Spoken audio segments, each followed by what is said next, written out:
জিতেও বার্সেলোনাকে বিদায় নিতে হচ্ছে চ্যাম্পিয়ন্স লিগ হতে।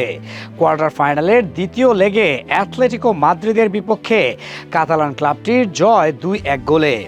দুই লেগ মিলিয়ে ফলাফল ৩-২। তবে জয়টা বার্সারই হতে পারত। পার্থক্য হয়ে দাঁড়িয়েছেন অ্যাথলেটিকো মাদ্রিদের গোলকিপার হুয়ান মুসো। আর্জেন্টাইন এই গোলকিপার দুই লেগ মিলিয়ে মোট সেভ করেছেন ১৪টি শট। গোলকিপার তো নন, যেন এক দানব। আর এমন দানবের বিপক্ষে চাইলেও কি আর জয় তুলে নেওয়া যায়? বার্সেলোনাও সেটা পারেনি, তাই তো জয় পেলেও নিশ্চিত হয়েছে বিদায়। ২০১৪ ও ২০১৬ সালের স্মৃতি যেন আবারও ফিরে এলো চ্যাম্পিয়ন্স লিগের কোয়ার্টার ফাইনালে। অ্যাথলেটিকো মাদ্রিদের বাধা পেরোতে পারল না বার্সেলোনা। ওয়ান্ডা মেট্রোপলিটানোয় অনুষ্ঠিত দ্বিতীয় লেগে ২-১ গোলে জয় পেয়েও শেষ রক্ষা হয়নি হানসি ফ্লিকের দলের। কারণ প্রথম লেগে ২-০ ব্যবধানে পিছিয়ে থাকায় দুই লেগ মিলিয়ে ৩-২ ব্যবধানে বিদায় নিতে হয়েছে তাদের।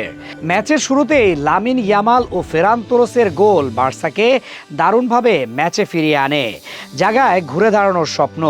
কিন্তু সেই স্বপ্ন ভেঙে দেন আদেমোলা লুকমান। তার গুরুত্বপূর্ণ গোলই শেষ পর্যন্ত অ্যাথলেটিকোকে এগিয়ে দেয় সেমিফাইনালের পথে।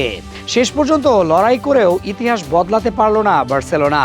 অ্যাথলেটিকোর বিপক্ষে ইউরোপীয় মঞ্চে তাদের হতাশার গল্পটা যেন আবারও নতুন করে লেখা হলো।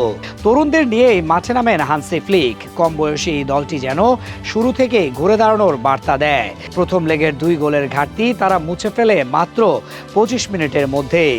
চতুর্থ মিনিটেই এগিয়ে যায় বার্সেলোনা। ফেরান তোরেসের নিখুঁত পাস থেকে বল পেয়ে প্রথম স্পর্শেই দারুণ দক্ষতায় গোলকিপারের দুই পায়ের মাঝ দিয়ে বল জালে জড়িয়ে দেন লামিন ইয়ামাল।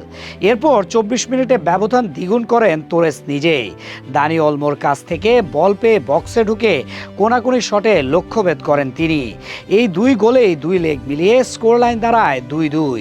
ম্যাচ তখন পুরোপুরি নতুন করে শুরু হওয়ার মতো অবস্থায় পৌঁছে যায়। সমতায় ফেরার পর ম্যাচের নিয়ন্ত্রণ নেওয়ার লড়াইয়ে এগিয়ে যায় স্বাগতিক অ্যাথলেটিকো মাদ্রিদ।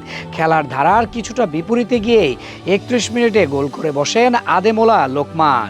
জানুয়ারিতে দলে যোগ দেওয়া এই নাইজেরিয়ান ফরওয়ার্ডকে দারুণভাবে বল বাড়িয়ে সুযোগ তৈরি করে দেন মার্কোস লরেন্তে, যা থেকে সহজে লক্ষ্যভেদ করেন লুকমান।